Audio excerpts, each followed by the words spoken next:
ഇപ്പോൾ പരിഗണിക്കാമെന്ന് പറയുന്നതല്ലാതെ ഇതുവരെയും ഫൈനൽ ലിസ്റ്റ് ഇല്ലാത്തതുകൊണ്ട് പരിഗണിച്ചില്ല എന്നും പറയാൻ പറ്റത്തില്ല. ഇതുവരെയും അവർ പരിഗണിക്കപ്പെട്ടില്ല. ഒരു ആശങ്കയിലാണ്. ഇതുപോലെ സമാനമായ ആൾക്കാരാണ് പാടിയിലുള്ള ആൾക്കാർ. ചില പാടിയുള്ള ആൾക്കാരെ എന്ത് ചെയ്തിട്ടുണ്ട്, ഉൾപ്പെടുത്തിയിട്ടുണ്ട്. ചില പാടിയുള്ള ആൾക്കാരെ ഉൾപ്പെടുത്തിയിട്ടില്ല. നമ്മുടെ സോബിൻ അല്ലെ, സോബിൻ അത്തരത്തിൽ പാടിയിലുള്ള ആളാണ്. നിങ്ങളെ കൂടെയുള്ള ആൾക്കാർ. ഇദ്ദേഹത്തിനൊരു വേറെ കഥ കൂടെ ഉണ്ട്. ഇന്നലെ നമ്മൾ നമ്മുടെ മീഡിയ ഓൺലി വിഷയം പറഞ്ഞതിന് ശേഷം അദ്ദേഹത്തിന് ഒരു വീട് പിന്നെന്ത് ചെയ്യുക, ഒരാൾ സംഭാവന ചെയ്യാൻ തയ്യാറായിട്ടുണ്ട്. അതിലേക്ക് വരാം. അതിനു മുമ്പ് തന്നെ നിങ്ങൾ പാടിയുള്ള ആൾക്കാരുടെ അവസ്ഥ എന്താ? ശരിക്കും പറഞ്ഞാൽ പാടിയിലെല്ലാവരും അന്നന്ന് കൂലിക്ക് പോയി ജീവിക്കുന്ന ആൾക്കാരാണ്. നമ്മളെ റാട്ടപ്പാടി പാടിൽ 24 കുടുംബങ്ങളുണ്ട് നിലവിൽ. 24 ഇപ്പുറത്ത് 12 പാടില് 3-4 കുടുംബങ്ങൾ അവിടെ വേറെയുണ്ട്. അപ്പൊ ഈ കുടുംബങ്ങളൊന്നും ലിസ്റ്റിൽ ഉൾപ്പെട്ടിട്ടില്ല. കാരണം സർക്കാർ പറഞ്ഞാൽ ഇവർക്ക് സ്വന്തമായിട്ട് ഭൂമിയില്ല, സ്വന്തമായിട്ട് വീടുള്ളവർ നാശനഷ്ടം പറ്റിക്കഴിഞ്ഞാൽ അവർക്ക് മാത്രമേ പരിഗണിക്കുള്ളൂ. സർക്കാരിൽ 402 കുടുംബങ്ങൾക്കാണ് സർക്കാർ പരിഗണിച്ചിട്ടുള്ളത്. 402 കുടുംബങ്ങൾക്കും സ്വന്തമായിട്ട് ഭൂമിയുണ്ട്, വീടുണ്ട്. അവരെ മാത്രമേ സർക്കാർ പരിഗണിച്ചുള്ളൂ. ഞങ്ങൾക്ക് സ്വന്തമായിട്ട് ഭൂമിയില്ല, ഞങ്ങൾ വാടക വീട്ടിൽ താമസിക്കുന്നത്, പാടിയിൽ താമസിക്കുന്ന ആൾക്കാരാണ്. അപ്പൊ ഞങ്ങളെ ഇതുവരെ പരിഗണിച്ചില്ല. അപ്പൊ എല്ലാവരെയും പരിഗണിക്കണമെന്നാണ് നമ്മളൊരു ആവശ്യം. ഇപ്പൊ നമ്മളെ മീഡിയ കൂടുതൽ എന്താ പറയാ പരിഗണന വേണ്ട ഒരു വിഭാഗമാണ് ശരിക്കും. ഗവൺമെന്റ് മറുപടി എന്താണ്? നിങ്ങൾക്ക് ഭൂമിയില്ലാത്തതുകൊണ്ട് തരാൻ പറ്റില്ല എന്നാണോ? ആദ്യ ലിസ്റ്റ് വന്നു, രണ്ടാം ലിസ്റ്റ്, മൂന്നാം ലിസ്റ്റ് വന്നു. ഇനി അടുത്തൊരു ലിസ്റ്റ് കൂടി വരുന്നു പറയുന്നുണ്ട്. അതിപ്പോ ഒന്നും വിശ്വസിക്കാൻ കഴിയുന്നില്ല. ഇപ്പൊ എങ്ങനെ നമ്മളെ ഉൾപ്പെടുത്തില്ല എന്നുള്ളൊരു. എത്ര പേർക്കാണ് ആവശ്യമുള്ളത്?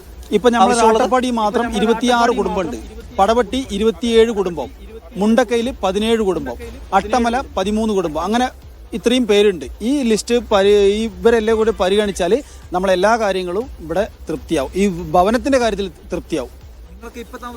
വാടകയിൽ താമസിക്കുന്നത് സർക്കാർ ഇപ്പൊ എനിക്ക് 6000 രൂപ മാസം തരുന്നുണ്ട്. 9000 രൂപ വെച്ചിട്ട് കുടുംബത്തിലെ 2 വ്യക്തികൾക്ക് 9000 വെച്ചിട്ട് അക്കൗണ്ടിൽ ദിനപത്ത് കിട്ടുന്നുണ്ട്. നമ്മളെ അക്കൗണ്ടിൽ സർക്കാരിന്റെ ഈ വാടക എന്ന് പറഞ്ഞാൽ ഒരു താൽക്കാലിക പരിപാടിയാണ്. അത് കഴിഞ്ഞാൽ പിന്നെ നിങ്ങൾ എങ്ങോട്ട് പോകണമെന്ന് വ്യക്തതയില്ല. എല്ലാം കഴിഞ്ഞു കഴിഞ്ഞാൽ നമുക്ക് ഈ വാടക നിർത്തലാക്കും. ഇപ്പൊ 1 കൊല്ലം പിന്നിട്ടിട്ടും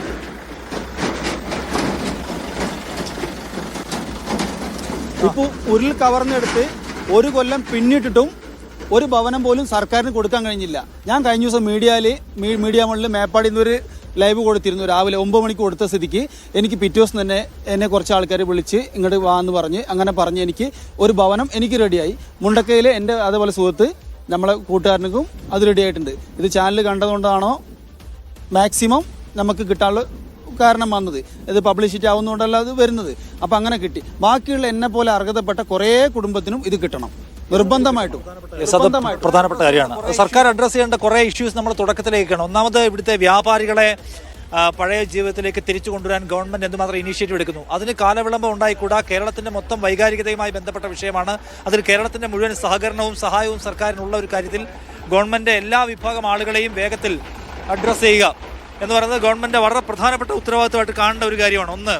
രണ്ടാമത്തേത്, ഈ പടവട്ടിക്കുന്ന് എന്ന് പറയുന്ന സ്ഥലം ആളുകൾ 2 പ്രധാനപ്പെട്ട കാര്യങ്ങൾ ഉന്നയിക്കുന്നു. ഒന്ന്, അവിടേക്ക് പോകുന്നതിനുള്ള യാത്രാ സൗകര്യം അത് മെച്ചപ്പെടുത്തിയാലും പ്രിയപ്പെട്ട ആളുകൾ മരിച്ചു കിടക്കുന്ന അടുത്ത് തൊട്ടുപോയി കിടന്ന് ഉറങ്ങാൻ കഴിയില്ല. അതൊരു ഇമോഷണൽ ഇഷ്യൂ ആണ്. അത് പരിഗണിക്കാനുള്ള ബാധ്യത സർക്കാരുണ്ട്. മൂന്നാമത്തെ കാര്യം, നേരത്തെ ഇദ്ദേഹം ചൂണ്ടിക്കാണിച്ചതുപോലെ ഈ പാടികളിൽ താമസിക്കുന്ന മനുഷ്യർ സ്വന്തമായി ഭൂമി നഷ്ടപ്പെട്ടിട്ടില്ല എന്നതുകൊണ്ട് അവരുടെ ലോസ് അങ്ങനെ കണക്കൂട്ടാൻ പാടില്ല. അവരെ എല്ലാവരെയും സമഗ്ര പുനരധിവാസ പദ്ധതിയിൽ കൊണ്ടുവരാനുള്ള ബാധ്യത ഗവൺമെന്റുണ്ട്. ഒന്നാമത്തെയും രണ്ടാമത്തെയും ബാധ്യത ഗവൺമെന്റിനാണ്. ഒരു കാര്യം ചൂണ്ടിക്കാണിക്കാനുള്ളത്, അദ്ദേഹം നേരത്തെ പറഞ്ഞ പോലെ നേരത്തെ അദ്ദേഹം മീഡിയ വണ്ണിലൂടെ സംസാരിക്കവേ ഒരു സന്നദ്ധ സംഘടന അദ്ദേഹത്തിന്റെ വീട് കൊടുക്കാമെന്ന് പറഞ്ഞു. ഈ മേഖലയിൽ ഇടപെട്ട് പ്രവർത്തിക്കുന്ന എല്ലാ സന്നദ്ധ സംഘടനകളുടെയും കൂടി ശ്രദ്ധ വരേണ്ടുന്ന ഒരു വിഷയമാണ്. നമ്മളിത് ശ്രദ്ധയിൽ കൊണ്ടുവരുമ്പോൾ വ്യാപാരികളുടെ കാര്യത്തിലായാലും കൊള്ളാം, പടവട്ടിക്കുന്നിന്റെ കാര്യത്തിലായാലും പാടിയുടെ കാര്യത്തിലായാലും ചെയ്യാൻ കഴിയുന്ന സഹായങ്ങൾ ചെയ്യാൻ കഴിയുന്ന സംഘടനകളും വ്യക്തികളെയും എല്ലാം നമ്മൾ അവരുടെ കൂടെ ശ്രദ്ധ ഈ വിഷയത്തിലേക്ക് കൊണ്ടുവരികയും ചെയ്യുകയാണ്.